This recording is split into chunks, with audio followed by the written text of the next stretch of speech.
moins 0,29. L'euro vaut 1,3870 $.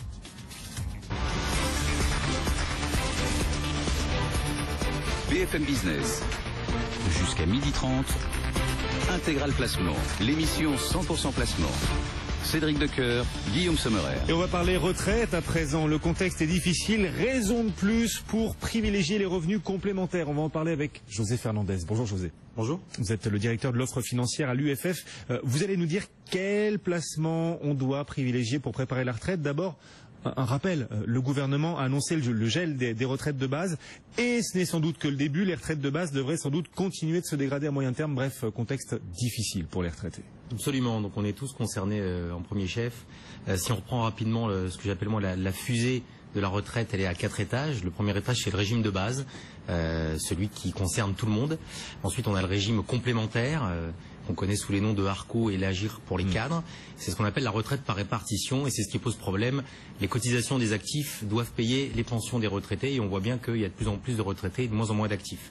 Donc on a deux solutions pour pouvoir améliorer un peu sa retraite. On a ce qu'on appelle la retraite supplémentaire qui va être fournie par l'entreprise, on va y revenir, et puis la retraite individuelle. Et tout cela est la retraite par capitalisation, c'est-à-dire que chacun va devoir mettre un peu de denier de côté pour se constituer plus tard un complément de retraite intéressant. Alors justement, comment faire, comment booster sa retraite au moment du gel des pensions là? Quelles sont les solutions? Vous nous parliez des entreprises. L'entreprise, mon entreprise peut m'aider à booster ma retraite? Alors souvent on le connaît mal, mais regardez un tout petit peu ce qu'il y a dans votre entreprise.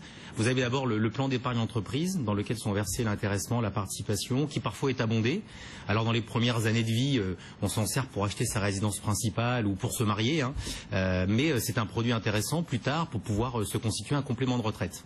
L'entreprise peut également mettre en place donc une retraite supplémentaire. Alors c'est des noms un peu barbares, l'article 83 ou l'article 39.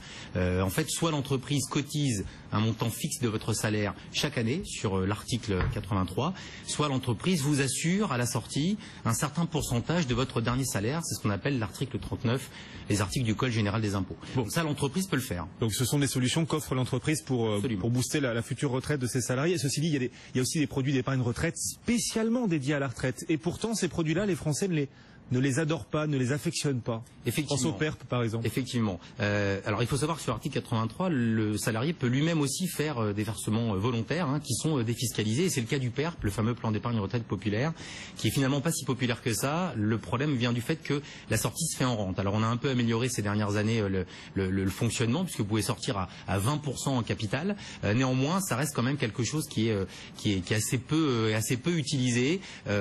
Et ce qui peut être intéressant, à tort bien sûr. Alors ce qui peut être intéressant, c'est que si vous n'êtes pas fan de la rente, à ce moment-là, il faut pouvoir mixer différentes solutions, comme le PERP et l'assurance vie par exemple. L'assurance vie qui est un peu le couteau suisse de l'épargne française, c'est un peu le plan de pension à la française, qui lui permet pour le coup de faire une sortie en capital ou de faire une sortie quand on le souhaite.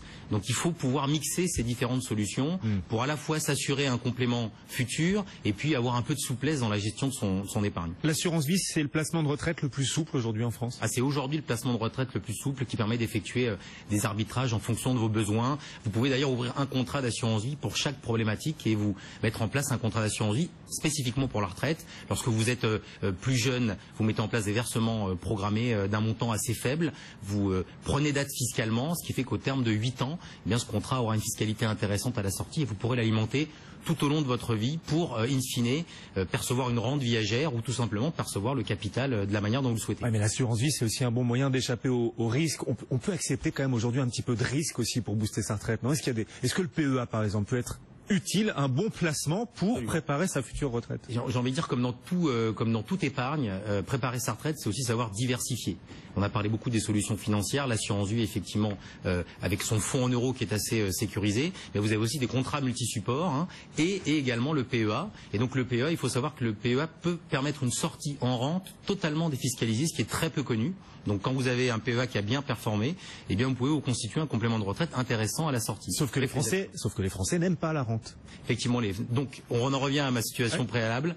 Eh bien il faut savoir mixer un peu les différentes solutions, le PEA, l'assurance vie, la retraite entreprise et puis l'immobilier bien entendu, parce que on peut aussi percevoir des revenus d'un immobilier, on peut l'acquérir à crédit lorsqu'on est jeune avec un effort d'épargne qui est assez faible au travers de dispositifs fiscaux intéressants.